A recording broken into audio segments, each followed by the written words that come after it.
복음이란 무엇인가? 이제 이 질문에 대해 다룰 수 있는 여러 가지 방법이 있지만 저는 아마도 이렇게 강조해야 할 것 같습니다. 제가 자주 말했듯이 복음의 창끝을 이해하는 가장 좋은 방법 중 하나는 복음은 충고가 아니라 뉴스, 즉 소식이라고 말하는 것입니다. 충고는 여러분이 무언가를 성취하는 데 도움을 받기 위해 듣는 조언입니다. 소식은 무언가가 여러분을 위해 이미 성취되었다는 보고입니다. 그것은 역사 속에서 이미 일어났으며 여러분은 그것에 반응해야 합니다. 본질적으로 기독교를 제외한 모든 종교, 그리고 광범위한 기독교의 상당 부분도 이런 식으로 구성되어 있습니다. 그러나 그래서는 안 됩니다. 기독교를 제외한 모든 종교는 모두 충고입니다. 기독교는 소식, 즉 복음, 좋은 소식입니다. 다른 모든 종교는 누군가에 의해 창시되었습니다. 모든 주요 종교는 예언자나 현자 혹은 와서 여기에 하나님을 찾는 방법이 있다고 말한 인물에 의해 창시되었습니다. 세상의 모든 종교 중에서 오직 기독교만이 직접 신이 와서 나는 너희를 찾으러 온 하나님이다 라고 말한 존재에 의해 창시되었습니다. 이것이 하나님께 이르는 길이다가 아니라 나는 너희를 찾으러 온 하나님이다. 나는 너희가 할 수 없는 일을 하러 온 하나님이다. 다른 모든 종교는 여기 하나님과 연결되기 위해 너희가 해야 할 일에 대한 충고가 있다고 말합니다. 기독교는 그 반대입니다. 내려와서 나는 너희를 찾으러 온 하나님이다 라고 말합니다. 또 다른 표현 방식은 복음이 예수 그리스도를 통해 오는 것이 아니라는 것입니다. 복음은 예수 그리스도 자체입니다. 그래서 바울은 나는 아무것도 알지 못하기로 작정했다. 오직 그리스도와 그가 십자가에 못 박히신 것 외에는 아무것도 알지 못하기로 작정했다 라고 말할 수 있었습니다. 나는 그리스도와 그가 십자가에 못 박히신 것 외에는 아무것도 모른다고 말하는 것은 물론 과장일 수 있습니다.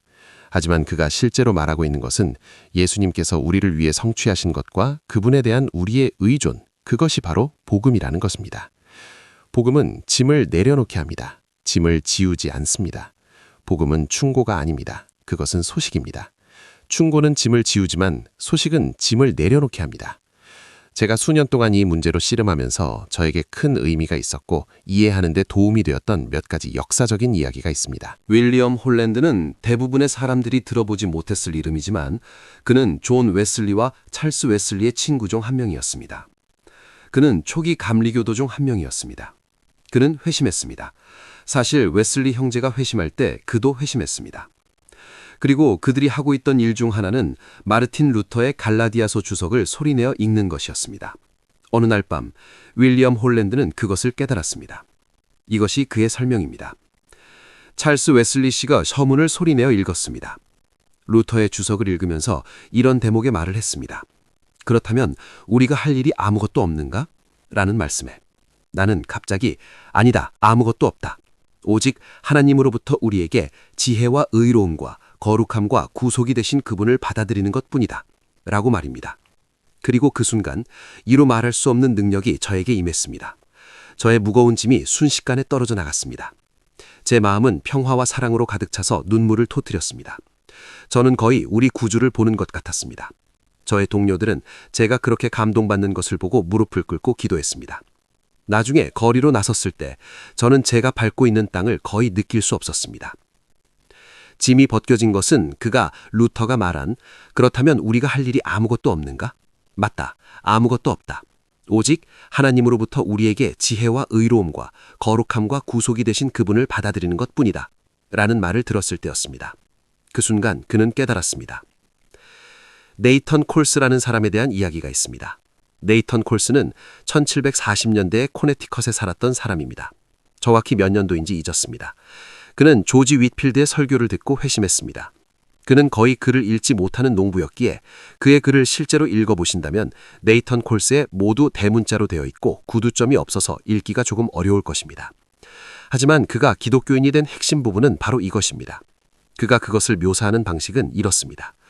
그는 그리스도를 나의 구주라 영접했다고 말하지 않습니다. 물론 그렇게 말해도 괜찮습니다. 하지만 저는 그것이 복음의 창끝을 포착하지 못한다고 생각합니다. 그가 조지 윗필드의 설교를 들으면서 한 말은 이렇습니다. 그는 그의 설교를 듣고 심장에 상처를 입었다. 하나님의 축복으로 나의 옛 기반이 무너졌다. 그리고 나는 나의 의로움으로는 나를 구원할 수 없다는 것을 알았다. 좋습니다. 바로 이것입니다. 그의 설교가 내 심장에 상처를 입혔다. 하나님의 축복으로 나의 옛 기반이 무너졌다. 그리고 나는 나의 의로움으로는 나를 구원할 수 없다는 것을 알았다.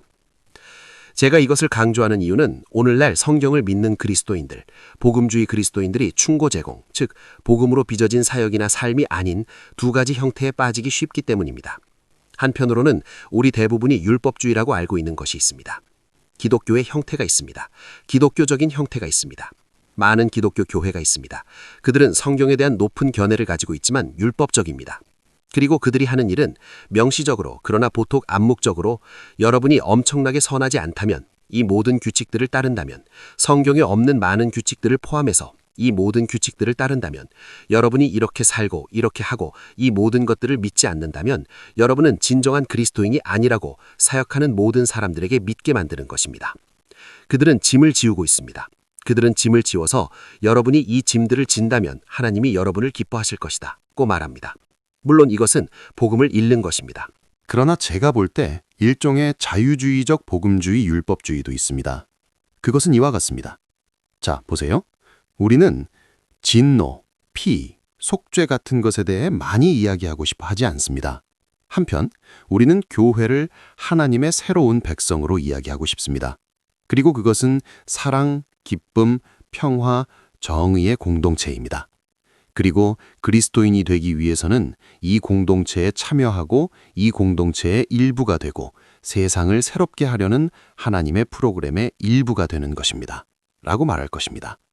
그래서 그것이 아무리 훌륭하게 들릴지라도 그것은 새로운 종류의 율법주의입니다. 왜일까요? 왜냐하면 그것이 다시 여러분에게 짐을 지우고 있기 때문입니다. 여러분은 복음에 대해 편협하지 않아야 합니다. 여러분은 복음에 대해 포용적이어야 합니다. 여러분은 그 복음으로 널리 퍼져나가야 합니다. 여러분은 사람들을 복음으로 사랑해야 합니다. 윌리엄 홀랜드가 복음을 깨달을 때 찰스 웨슬리는 실제로 복음을 이해하지 못했습니다. 사실 찰스 웨슬리는 여전히 무슨 일이 일어나고 있는지 확신하지 않았지만 결국 깨달았습니다. 그리고 물론 찬송가에 나오는 위대한 구절이 있습니다. 그가 말하기를 오랫동안 갇혔던 내 영혼이 누워 있었네. 죄와 본성의 밤에 굳게 묶인 채. 주님의 눈이 생기를 주는 광선을 비추었네. 나는 깨어났고 감옥이 빛으로 타올랐네. 내 쇠사슬은 풀렸고 내 마음은 자유로웠네. 나는 일어나 나아갔고 주님을 따랐네. 자, 이것이 여러분 마음의 언어입니까? 만약 여러분이 이러한 종류의 율법주의 중 하나에 빠진다면 이것이 다시 말해서 여러분이 그리스도인이 된다는 것은 사람들을 사랑해야 하고 그들을 보살펴야 하고 세상에서 정의를 행해야 하고 세상을 새롭게 해야 한다. 라고 말한다면 어떤 사람이 좋아요, 내 쇠사슬이 풀렸어요. 라고 말한다면 아닙니다. 그들은 좋아요, 멋지네요, 저는 신나요. 하지만 이것은 짐이에요. 라고 말하고 있는 것입니다. 복음은 짐을 내려놓게 합니다. 여러분의 과거의 짐, 여러분의 죄책감의 짐, 여러분이 그곳에 있을지에 대한 미래에 대한 두려움의 짐, 부모의 기대의 짐, 모든 짐이 벗겨집니다. 만약 여러분의 삶의 기본이 내 쇠사슬이 풀렸고 내 마음은 자유로웠네, 나는 일어나 나아갔고 주님을 따랐네 라면 그 해방감, 오직 복음을 올바르게 이해할 때만 오는 그 놀라운 은혜의 감각이 있다면, 그리고 여러분이 끊임없이 그 넘쳐 흐르는 기쁨을 가지고 있지 않다면 여러분은 복음으로 빚어지지 않을 것입니다. 그리고 만약 여러분을 그곳으로 데려가지 못하는 기독교의 어떤 버전을 가지고 있다면, 만약 여러분이 그리스도의 피를 통해 하나님의 진노를 달래는 속죄를 개선할 수 있다고 느낀다면, 그 완전한 죄책감으로부터의 자유로 이어진다면, 그 속죄가 무엇이든 간에 저는 여러분이 내 쇠사슬이 풀렸고 내 마음은 자유로웠네 라고 노래하지 않으리라고 생각합니다. 여러분은 사람들에게 짐을 지우고 있는 것입니다. 여러분은 복음을 올바르게 이해해야 합니다. 만약 여러분이 그것을 노래할 수 있다면, 만약 그것이 항상 여러분 마음의 언어 노래라면, 삶의 기본적인 배경음악이라면 여러분은 균형을 잡고 기쁨을 얻고 힘을 얻을 것이며 복음으로 빚어진 삶을 살 수 있을 것입니다.